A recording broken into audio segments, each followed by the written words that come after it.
Eu já tinha gostado muito desse filme da primeira vez que eu vi ele, tanto é que eu inseri esse filme na minha pesquisa de doutorado. Porém, nos últimos anos esse filme aqui acabou adquirindo um novo significado, que na minha opinião só tornou ele ainda mais fascinante. Porque o que antes estava apenas no campo da ficção, hoje é realidade. E é sobre isso que eu quero falar hoje. Vamos conversar um pouquinho então sobre o Come.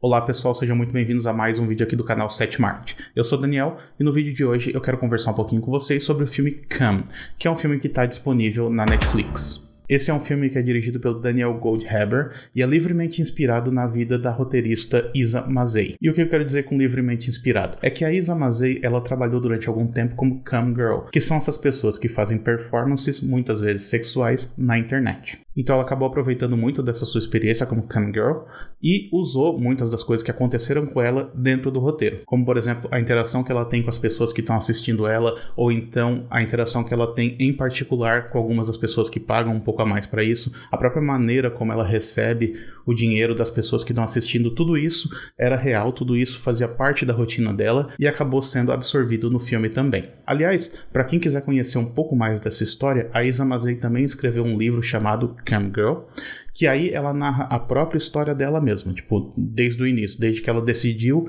seguir nessa profissão e também falando sobre o que a motivou a fazer isso. O livro é bem legal, por sinal, eu recomendo, porém o filme aqui não é uma adaptação do livro, ele é uma obra à parte que trata de uma história ficcional. O filme acompanha a história da Alice, interpretada pela Madeleine Brewer. Ela trabalha como cam girl e está começando a ganhar um pouquinho de notoriedade. A notoriedade nesse caso é medida pela posição que ela consegue alcançar no site onde ela faz as suas transmissões. E essa posição, por sua vez, é medida pela quantidade de dinheiro que ela vai ganhando das pessoas que estão assistindo ela todo dia. Então as pessoas fazem doações, com isso a popularidade dela vai aumentando, consequentemente o ranking dela, né, a posição dela no ranking também aumenta. Logo no início do filme a gente vê que ela conseguiu chegar na posição 50, que é o máximo que ela conseguiu chegar até agora. Só que para isso ela precisou recorrer a um recurso extremo, porque o que a gente está vendo de início parece ser uma transmissão normal dela, né? Tipo assim, ela tá ali interagindo com o público pede para ela fazer algumas coisas e ela faz. Só que a situação logo se torna mais violenta, porque o público passa a pedir que ela faça coisas cada vez mais violentas. E o público fica incentivando e as doações vão chegando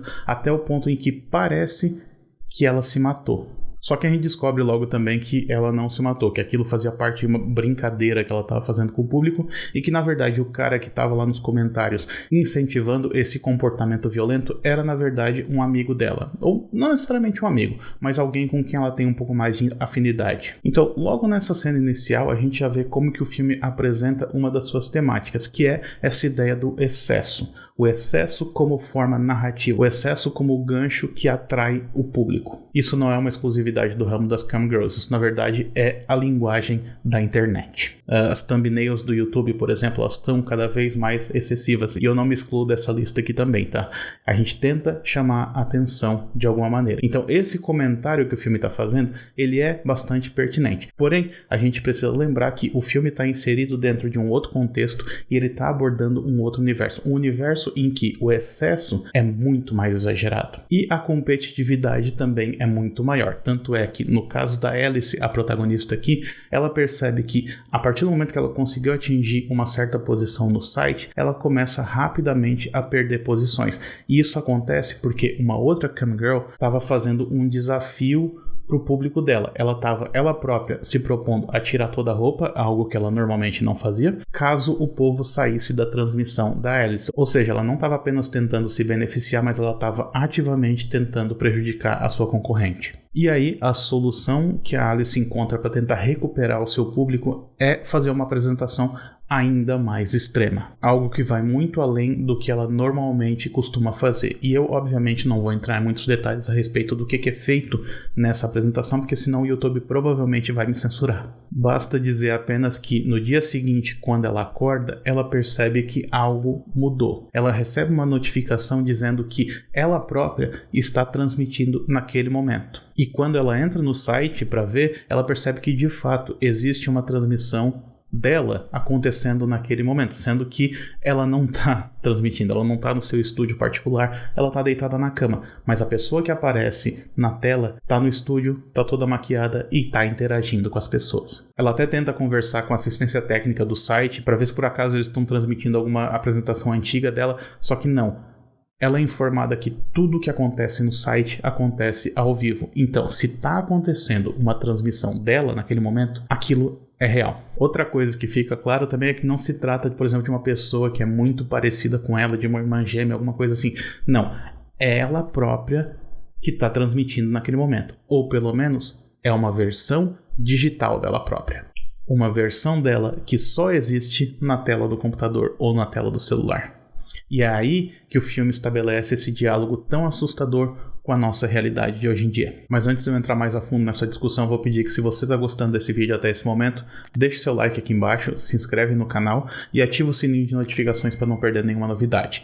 Aproveita também e me segue nas redes sociais, todas elas vão estar linkadas aqui embaixo. Beleza?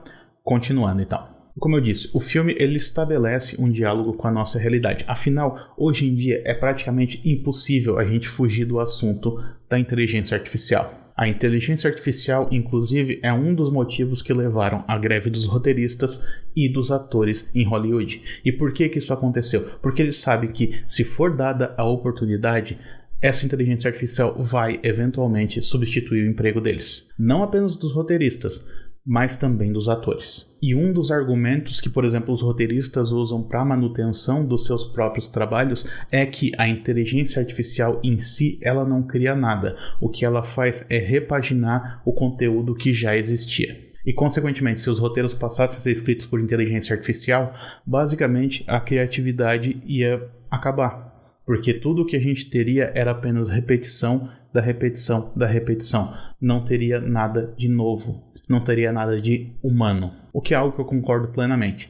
Mas a questão que o Khan levanta aqui, ou pelo menos a questão que ele invariavelmente levantou por causa da passagem do tempo e da proximidade dele com essas temáticas que estão sendo discutidas hoje em dia, é que talvez exista uma parcela do público que simplesmente não se importa com isso. Não se trata de uma parcela do público que não saiba que aquele conteúdo está sendo gerado por uma inteligência artificial. É uma parcela do público que sabe, mas não se importa. E como que o filme está trabalhando com essa questão? Como o filme está abordando essa questão? Ao perceber que ela está sendo substituída por essa outra pessoa, por esse outro ser, a Alice começa então a investigar o que pode estar acontecendo. E ela chega naquele amigo dela, que é aquele cara que estava incentivando o diálogo lá no início do filme. Esse cara revela para ela que esse tipo de coisa acontece com frequência dentro daquele site. Segundo ele, existe algo que acaba substituindo as mulheres que se apresentam lá. Ele não chega a dar um nome para esse algo, o que faz com que isso se pareça alguma coisa sobrenatural, que é o que eu vou discutir daqui a pouco. Mas o funcionamento disso é claramente o funcionamento de uma inteligência artificial. Porque esse algo, ele se apropria da imagem da Alice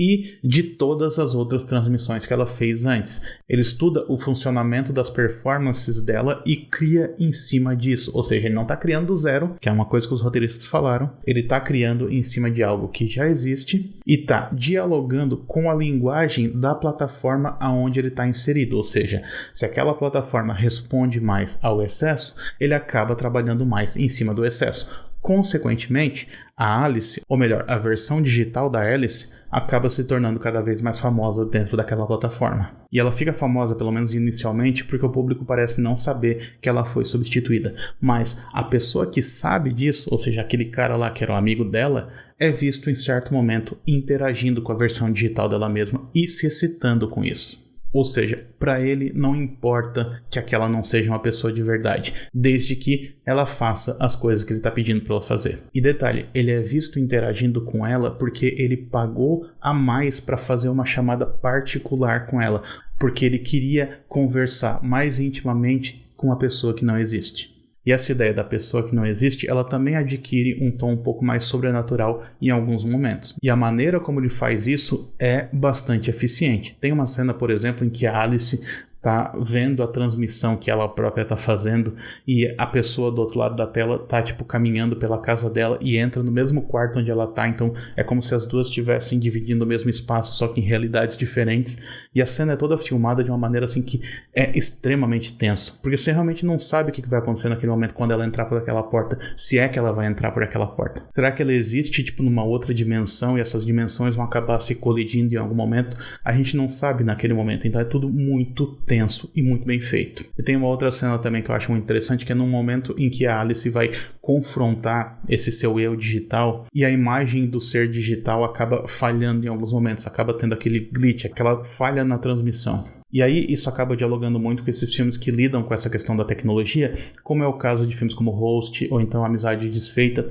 filmes em que a tecnologia é central para a narrativa e, consequentemente, o sobrenatural acaba se manifestando por meio da tecnologia, por meio dessas falhas. A falha ou glitch nesses filmes acaba sendo então a manifestação do sobrenatural. E esse filme aqui também usa isso muito bem. Porque nesses poucos momentos em que a imagem desse outro ser, desse ser digital, falha, é como se ele estivesse revelando pra gente a sua verdadeira face. Ele está revelando a sua falta de humanidade. Só que o mais assustador disso tudo é aquilo que eu falei no início. Tem muita gente que não se importa com isso. Porque no filme, mesmo quando as duas imagens são colocadas lado a lado, mesmo quando é revelado que aquela pessoa que estavam assistindo na verdade não existe, o público continua consumindo isso. E não pensem que isso está muito longe da nossa realidade, porque até recentemente eu li uma matéria de uma digital influencer criada por inteligência artificial. É uma pessoa que não existe, mas que o conteúdo estava sendo consumido por várias pessoas, tanto por pessoas que não sabiam que se tratava de uma inteligência artificial, quanto de pessoas que sabiam e não se importavam. E isso é o mais impressionante desse filme aqui, um filme que foi lançado há 5 anos e que ainda assim se tornou mais atual do que na época em que ele foi lançado. Bom, por hoje é isso, então espero que vocês tenham gostado desse vídeo. Se gostou, eu peço novamente que curta e compartilhe ele nas redes sociais. E se você gosta dessa discussão envolvendo terror e tecnologia, você vai gostar desse outro vídeo que eu preparei aqui para vocês. A gente se vê na próxima então, até mais. Tchau, tchau.